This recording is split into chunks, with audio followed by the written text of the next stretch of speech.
Olá, eu sou Ângela Santos e hoje o nosso tema é olericultura. Para falar sobre isso, eu estabeleci um recorte enfocando os aspectos básicos e os fatores climáticos que afetam aí o ciclo, das plantas que fazem parte aí desse grupo, que são as hortaliças. Para essa aula, eu defini como objetivos discutir os aspectos básicos relacionados à olericultura, discutir a classificação técnica e botânica das hortaliças e os aspectos básicos relacionados à propagação, discutir os fatores climáticos que interferem no ciclo das hortaliças e discutir de que forma a agrotecnologia pode minimizar os efeitos negativos dos fatores climáticos. Nós vamos contextualizar aqui em que ramo da fitotecnia a olericultura se insere. Então, a fitotecnia ela tem 4 grandes ramos: o ramo das grandes culturas, da horticultura, da silvicultura e da forragicultura. A olericultura está dentro da horticultura, juntamente com a fruticultura, com o cultivo de plantas medicinais, cultivo de plantas condimentares, etc. Mas o que as hortaliças, o que as plantas desse grupo, das olerícolas têm de peculiaridades que fazem com que elas se enquadrem nesse grupo, Faz com que as plantas façam parte aí desse grupo. Segundo Filgueira, as hortaliças são plantas tenras, pouco lenhosas, de ciclo curto, que requerem tratos culturais intensivos e que podem ser inseridas na alimentação sem nenhum preparo industrial. Essas são as características básicas que ele traz aí, que o Filgueira traz aí na sua 3ª edição, novo manual de olericultura. Ele ainda traz aí 4 tipos de explorações básicas da olericultura, Aí ele traz a exploração diversificada, que é aquela típica lá dos cinturões verdes, aquela em que o olericultor ele vai atingir diretamente o consumidor, ele vai vender lá para a banca da feira, ele vai vender lá no mercadinho. Ele fala também aí da exploração especializada, que é aquela mais tecnificada, aquela do olericultor com um nível tecnológico mais elevado, que vai fazer uso de alta tecnologia, vai produzir uma única espécie, em uma grande área, e esse olericultor, ele não tem aquele encargo de comercializar a sua produção, ele vai entregar a sua produção em atacado e tem alguém que vai fazer esse processo de comercialização aí. Ele não se preocupa com isso, ele não atinge diretamente aí o consumidor. O outro tipo de exploração que o Filgueira fala é da exploração industrial, que é a exploração muito parecida com a especializada, mas a hortaliça vai ser explorada em grande extensão de área, com alta tecnologia, mas para a produção de um outro produto lá na indústria. Aí ele dá um exemplo no seu livro aí do cultivo do tomate rasteiro para a produção de massa. O outro tipo de exploração que ele traz aí é a doméstica, que é aquela mais de fundo de quintal, produzindo um pouquinho de tudo, sem muito viés comercial, mas para o incremento ali da alimentação da família. Agora, em termos de classificação técnica, o que é importante a gente falar sobre as hortaliças, E o que é importante a gente falar também em termos de classificação botânica dessas hortaliças. Quando a gente vai falar de hortaliça, vai falar da olericultura, a gente precisa de ter uma compreensão clara dos termos técnicos que são utilizados, Então, a gente precisa de lembrar aí que o tomate, de acordo com a classificação técnica de Filgueira, ele é uma hortaliça do tipo fruto, Hortaliça do tipo fruto é aquela hortaliça cuja parte comestível é o fruto ou parte dele, Pode ser o fruto em si ou a semente, por exemplo. Aí, como exemplo de hortaliças desse grupo, eu trouxe o tomate e o morango. Ele fala aí das hortaliças herbáceas, que são aquelas hortaliças cuja parte comestível são as folhas, são as flores, são os talos, E nessa imagem, nessa figura 2 aí, eu trouxe como representante das hortaliças herbáceas do tipo folha, as alfaces, alface crespa, alface lisa, como representante do grupo das hortaliças herbáceas do tipo flor, inflorescência, eu trouxe o brócolis, o couve-flor. E como talo, hortaliça herbácea do tipo talo, nós temos o funcho, por exemplo. E ele ainda fala aí das hortaliças tuberosas. Aí dentro desse grupo das tuberosas, a gente tem hortaliça tuberosa do tipo tubérculo, hortaliça tuberosa do tipo rizoma e hortaliça tuberosa do tipo bulbo. E eu trouxe uma figura representando uma hortaliça de cada um desses grupos, né? Eu trouxe a batata, que é um tubérculo, eu trouxe o inhame, que é um rizoma, e eu trouxe o alho aí, que é um bulbo. Agora, em termos de classificação botânica, o que a gente tem que lembrar aqui? Isso remete muito àquele reficlofage que nós vimos lá no ensino médio, que era reino, filo, classe, ordem, gênero, espécie e tal, né? Só que aqui não nos interessa todo o reficlofage, nos interessa apenas 4 unidades básicas, que é compreender qual é a família botânica que cada hortaliça faz parte. Qual é o gênero, qual é a espécie, qual a variedade. Basicamente essas 4 unidades que agronomicamente nos interessam. Então nós vamos lembrar aqui, o tomate, por exemplo, ele faz parte de qual família? Faz parte da família das solanáceas, que é a Solanaceae. Qual o nome científico do tomate? Solano lycopessicum. Aí no caso do morango, ele faz parte da família das rosáceas. O nome científico, Fragaria, pode ser o Fragaria vesca, por exemplo, né? Gênero e espécie, então me interessou, tanto no caso do tomate quanto no caso do morango, saber a família, o gênero e a espécie. No caso da alface, Lactuca sativa, da família das asteráceas, o brócolis, o couve-flor, das brascas, né? Família das brascas, nome científico do couve-flor, Brasca oleracea, variedade Botrytis. Do brócolis, Brasca oleracea, variedade itálica. Então, me interessou saber aí família, gênero, espécie e variedade. A batata, da família das solanáceas, a mesma do tomate, nome científico, Solano tuberoso. O inhame, da família das aráceas, nome científico, Colocasia esculenta. No caso do alho, família das aliáceas, nome científico, Alho sativo. Então, em termos de classificação botânica, é isso que nos interessa, é saber qual família e qual é o nome científico de cada uma das hortaliças. E no livro do Filgueira, ele traz isso, ele traz uma lista de famílias e traz aí o nome científico também das hortaliças, né? E a qual família cada hortaliça pertence. É importantíssimo nós sabermos a classificação técnica das hortaliças, saber, né, o que é uma hortaliça tuberosa, o que é uma hortaliça do tipo fruto, porque isso nos remete muito os aspectos relacionados à propagação. Então, eu preciso saber que, em termos de propagação, as hortaliças podem ser propagadas por via sexuada ou por via assexuada.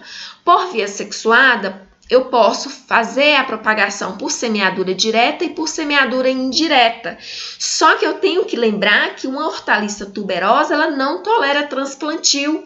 Então, eu vou ter que fazer uma semeadura direta. Eu vou ter que plantar a semente direto no local definitivo.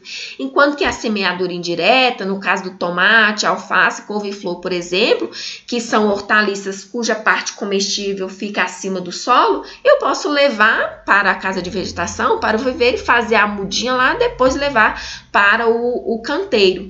As tuberosas não toleram esse transplantio, porque na ocasião do transplantio, a raiz pode ficar torta e assim vai ser o produto final. E esse produto final torto, uma cenoura toda torta, por exemplo, ela tem um menor valor comercial. Então, é por isso que essas hortaliças tuberosas, né, a hortaliça cuja parte comestível fica abaixo do solo, não tolera transplantio. E eu preciso lembrar também que várias hortaliças são propagadas assexuadamente. Eu vou precisar de uma parte vegetativa para eu realizar a propagação. No caso da batata, nós vamos precisar da batata semente. No caso do inhame, nós vamos precisar do rizoma. No caso do alho, nós vamos precisar do alho semente. No caso do morango, vou precisar dos estolos, né, ou das mudinhas ali de morango. Agora, as hortaliças são facilmente cultiváveis? Em qualquer localidade que eu quiser cultivar, qualquer tipo de hortaliça eu vou conseguir cultivar? Não é bem assim. As hortaliças são diretamente afetadas por fatores climáticos e a gente precisa de observar os fatores climáticos, as condições climáticas da localidade para saber o que nós vamos cultivar.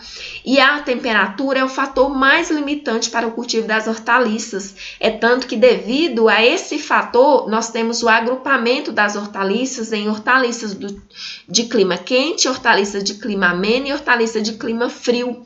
As hortaliças de clima quente são aquelas hortaliças que vão precisar de temperatura elevada para se desenvolver plenamente. E essa informação é importante porque vai me dizer em que época essa hortaliça precisa ser plantada, que é na primavera-verão.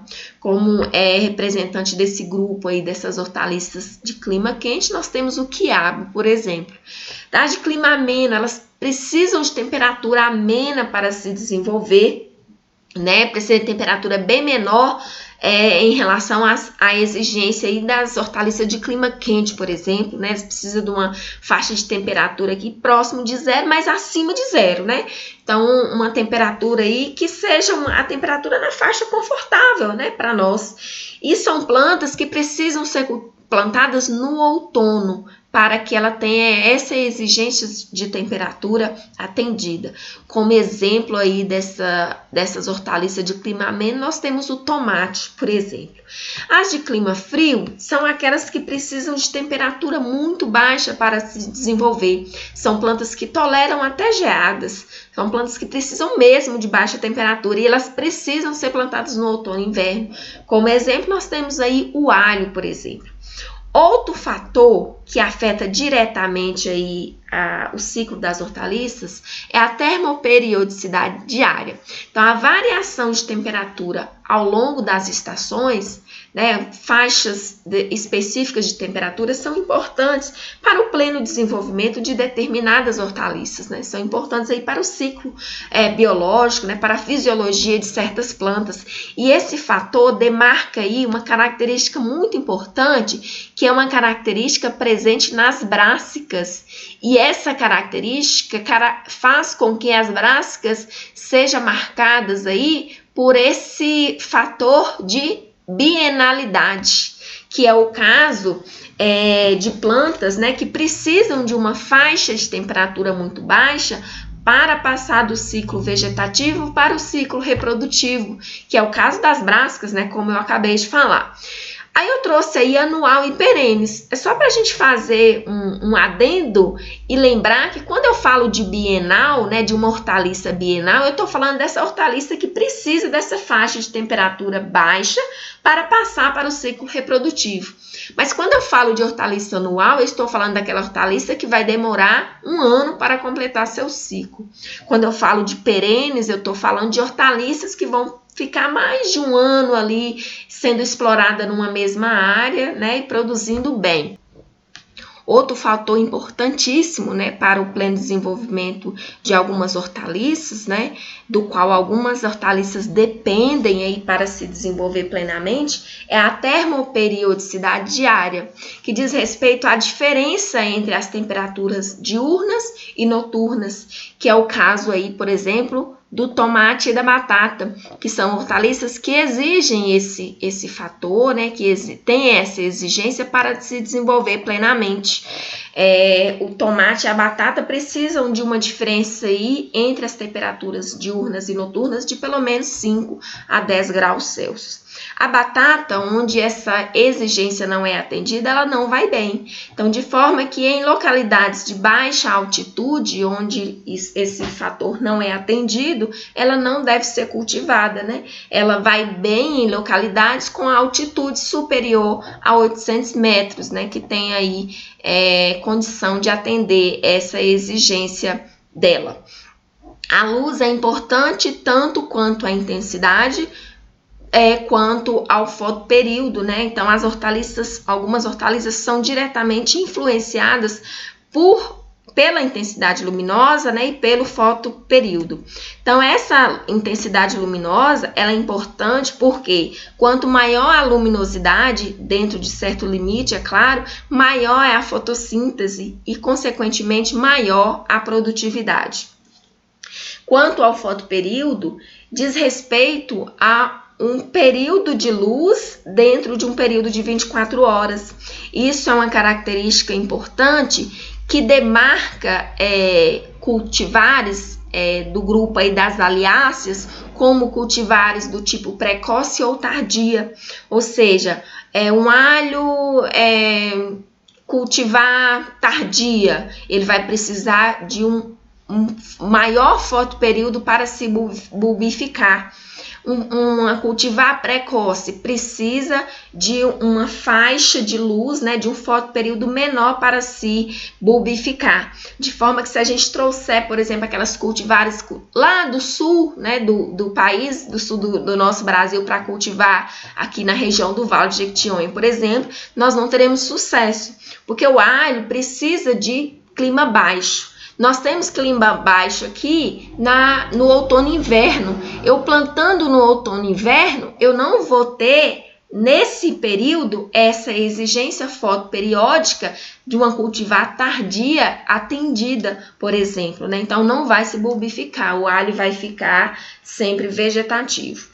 E o outro fator importantíssimo é a umidade. Então, sem a umidade, a hortaliça não vai bem. Ela precisa de umidade para se desenvolver, para se desenvolver plenamente, de forma que se eu não tenho condições de oferecer a umidade ideal para as hortaliças, isso inviabiliza eu cultivar a hortaliça na minha localidade. Agora, é possível recorrer a algumas alternativas para minimizar os efeitos desses fatores climáticos, né? De que forma a agrotecnologia pode alterar os efeitos negativos desses fatores climáticos? Então, nós temos duas vias aí de aprimoramento, né, da olericultura. É o recorrer a cultivares adaptadas a condições adversas, né? A condições diferentes da qual ela foi selecionada. Por exemplo, nós temos aí alface, cenoura, que são de inverno. Para se adaptar a condições de temperatura elevada, foram produzidas cultivares de verão. Então, houve uma adaptação da planta a uma condição climática diferente da condição a qual originalmente ela vai bem. Então, nós temos aí essa via e temos a via também de melhorar a condição do ambiente, ajustando ele aí, ajustando essa condição à exigência da planta. E tem umas alternativas aí que a gente pode estar recorrendo para estar minimizando aí os efeitos negativos desses fatores climáticos. No caso da cobertura palhosa, por exemplo, a cobertura palhosa, ela é interessante de se utilizar nos canteiros, né, cobrindo o solo, porque ela vai reduzir a oscilação térmica do solo. A temperatura do solo, ela é diretamente relacionada à temperatura do ar. Quando eu coloco uma cobertura palhosa, eu deixo o solo, a temperatura do solo, menos dependente da temperatura do ar. E além, né, dessa vantagem, tem também-se a vantagem da cobertura promover ali um adequado teor de umidade, né, conservar aquele adequado teor de umidade por mais tempo. Isso vai fazer com que seja preciso irrigar menos, isso resulta em economia de água, de energia e, consequentemente, redução aí do custo de produção. E a irrigação, ela é importantíssima porque eu tendo aquele fator umidade lá sem ser atendido, inviabilizando o meu cultivo de hortaliça, a partir do momento que eu passo a ter condição de irrigar, aquele fator, a influência negativa daquele fator, ela é superada. Então, a localidade dispondo de agora de uma possibilidade de irrigar, ela passa a ter potencialidade para ser explorada aí com a atividade, né, de olericultura. Então, por meio da irrigação, é possível manter um teor de água útil no solo, né? A água, no meio da irrigação, vai construir aí, né, formar um microclima benéfico para a planta.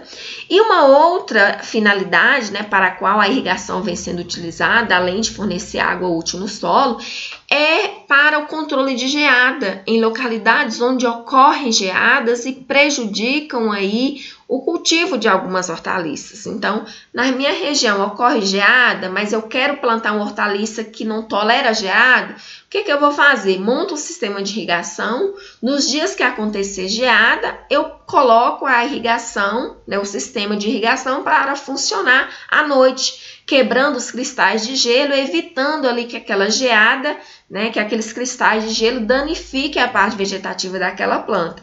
Então, é uma forma aí de minimizar o efeito negativo, né, da geada. E a outra alternativa é o cultivo protegido. Mas antes de falar de cultivo protegido, eu vou falar de duas situações envolvendo experimentos sobre os benefícios da cobertura palhosa e da irrigação. Então, sobre a cobertura palhosa, Andrade Júnior, né, na Universidade Vale do Rio Verde, em Três Corações, ele cultivou a alface lisa, cultivar Regina, com vários tipos de cobertura de solo. E ele fez avaliação de várias variáveis aqui, né? A produção comercial em tonelada por hectare, massa média por planta, diâmetro de cabeça, diâmetro médio do caule, número médio de folhas, massa média de raiz. Todas essas variáveis, elas tiveram valor superior em condições em que a alface foi cultivada em solo coberto, em relação ao solo descoberto. Isso pelas inúmeras vantagens que a cobertura proporciona à planta, né? Redução da oscilação térmica da planta é benéfico para o pleno desenvolvimento da planta. Conservação do teor de umidade ideal no solo é interessante também para a planta, né? Então, essa cobertura, ela tem inúmeras vantagens, né? E isso foi comprovado aí por Andrade Júnior. E entre as coberturas que ele utilizou, a que demonstrou mais vantajosa, né? Porque todas as variáveis avaliadas quando a cobertura foram superiores em relação às demais, foi a casca de café, né? Isso é interessante porque a casca de café, às vezes ela é jogada fora em regiões aí produtoras de café, né? Então tá aí uma finalidade a ser dada para esse resíduo. E quanto à irrigação, a irrigação é tão importante para as hortaliças, no caso desse trabalho aqui, Silveira e colaboradores, né, eles realizaram um experimento aí usando a cultivar hito de alho, e a irrigação mostrou-se essencial aqui para a produtividade do alho. Então, esses autores, eles testaram aí várias lâminas de água, repondo essa água no solo até esse solo atingir a capacidade de campo, né? Aí, colocando lâminas em que essa capacidade de campo era ultrapassada, né? A lâmina superior à quantidade de água necessária para elevar esse solo à capacidade de campo. Então, ele constatou que colocando menos do que a quantidade de água necessária para elevar o solo à capacidade de campo, a produtividade não foi boa.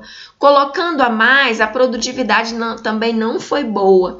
Então, colocando exatamente a quantidade necessária para elevar o solo à capacidade de campo, a produtividade foi maior. E foi maior também pelo fato dele ter irrigado até próximo da colheita, até 10 dias antes da colheita. Se ele suspendeu a irrigação 30 dias antes, a produtividade, mesmo colocando 100% de água, ficou comprometida. Então, ele irrigando até bem próximo da colheita e colocando exatamente a quantidade de água necessária para elevar o solo à capacidade de campo, a produtividade foi maior. Então, se não tivesse condição de irrigar aqui, possivelmente a produção aqui seria baixíssima, né? Ficaria muito comprometida. Agora, sobre o ambiente protegido, é a alternativa mais eficiente aí para o controle dos fatores climáticos. E a gente tem esse ambiente protegido do tipo túnel alto com filme transparente, que é no caso dessa imagem primeira aqui, a imagem A, com o cultivo de alface. No caso aqui nós temos B, túnel baixo, né, com filme leitoso e cultivo de morango, aqui na região do Vale de Jequitinhonha, na região do município de Datas, a gente tem o morango cultivado nessa condição aqui. A figura C, a estrutura com pé direito do tipo arco, essa aqui. E a D, casa de vegetação de vidro com controle do ambiente, né, cultivando tomate. Essa estrutura com cobertura de vidro, ela é muito pouco usada. Usa-se mais essas estruturas agora com cobertura de plástico, né? Usando-se o polietileno de baixa densidade, por ter uma transparência que vai permitir a passagem da luz na faixa ideal para o pleno desenvolvimento das plantas, por ser material flexível, de fácil manuseio e de um custo bem menor em relação ao custo do vidro, por exemplo. Então, quais as vantagens do cultivo protegido, né? Então, nós temos aí o clima afetando diretamente o cultivo de hortaliças. No verão, nós temos chuvas intensas que vão até danificar a parte vegetativa das plantas. No inverno, nós temos frio e ventos que vão alongar o ciclo das hortaliças. Então, nós temos um entrave. E a possibilidade para resolver esse entrave aí é recorrer ao cultivo protegido. No cultivo protegido, né, com o uso daquelas coberturas, com o polietileno, por exemplo, a gente vai ter um controle parcial daquelas condições edafoclimáticas, né? Isso possibilita ter o cultivo fora de época, a hortaliça que eu consigo cultivar só no verão. Com o ambiente protegido, eu consigo cultivar durante o ano inteiro, porque eu consigo controlar ali os fatores ambientais. Então, alguns autores defendem, né, que a produtividade no ambiente protegido, né, num cultivo protegido, ela chega a ser 2 a 3 vezes superior à produtividade no campo e a qualidade também muito maior. No ambiente protegido, há também redução das necessidades hídricas, né, porque ali há uma condição em que a planta usa mais eficientemente a água. Há um melhor aproveitamento dos recursos de produção, nutrientes, luz solar e CO2. Com o melhor aproveitamento desse recurso de produção, a gente tem precocidade da colheita, redução do uso de insumos, redução aí de uso de fertilizantes, por exemplo, né? Então, a produção que eu em campo eu obtenho com X quantidade de nitrogênio, né, que é um exemplo que eu vou dar em seguida, no ambiente protegido eu consigo obter a mesma produção, mas usando uma quantidade muito menor aí de fertilizante, que é o caso aqui desse experimento que foi realizado por Porquerio e colaboradores em 2005. Ele cultivou rúcula por várias estações. E no inverno, mesmo no inverno, né, com condições climáticas favoráveis, em ambiente protegido, a produção foi muito maior. Isso porque houve um melhor aproveitamento de fatores de produção no ambiente protegido, né? Por isso o melhor rendimento. Então, o que ele obteve em campo, utilizando 240 kg por hectare de nitrogênio, no ambiente protegido, ele obteve usando apenas 110 kg por hectare de nitrogênio. Então, houve uma economia aí de 130 kg por hectare de nitrogênio. Então, para a gente consolidar, né, aqui, né, tudo que nós vimos, né, de conteúdo, eu trouxe aqui uma situação, um problema, enfocando o tomateiro, e nós vamos fazer a classificação técnica e botânica e falar um pouco de propagação relacionada ao tomateiro. Então, quanto à classificação técnica, de acordo com Filgueira, o tomateiro, né, é uma hortaliça do tipo fruto. Ele faz parte da família das solanáceas e o nome científico é Solano licopésico. E a propagação é do tipo sexuada e indireta. Então, eu faço a mudinha lá, primeiro, lá usando a bandeja, depois eu levo para o local definitivo. Quanto aos fatores climáticos, a temperatura, ela influencia muito essa hortaliça e ela é classificada do tipo de clima ameno, né? Hortaliça de clima ameno. E é também afetada pela termoperiodicidade diária. Eu coloquei estacional, mas não é estacional, é diária. O tomateiro precisa da diferença entre as temperaturas noturnas e diurnas, né? De pelo menos aí 5 a 10 graus Celsius. E é possível, né, cultivar o tomateiro fora da época, né? Ele é de clima ameno. E ele pode ser cultivado no inverno ou pode ser cultivado no verão. Como é que eu faço, né, para possibilitar o cultivo dessa hortaliça fora de uma condição climática que ele exige? Então, é possível, né, a gente recorrendo à agrotecnologia com o uso do cultivo protegido. Numa casa de vegetação, por exemplo, eu consigo produzir tomate o ano inteiro.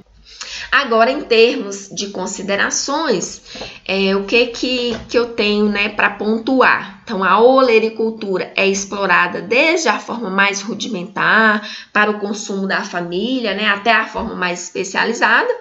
E os fatores climáticos interferem no ciclo das oleráceas, né, das hortaliças, mas eles podem ser minimizados aí com a agrotecnologia. Então, sobre o assunto era isso. Espero que vocês aproveitem a aula e muito obrigada. Abraço a todos.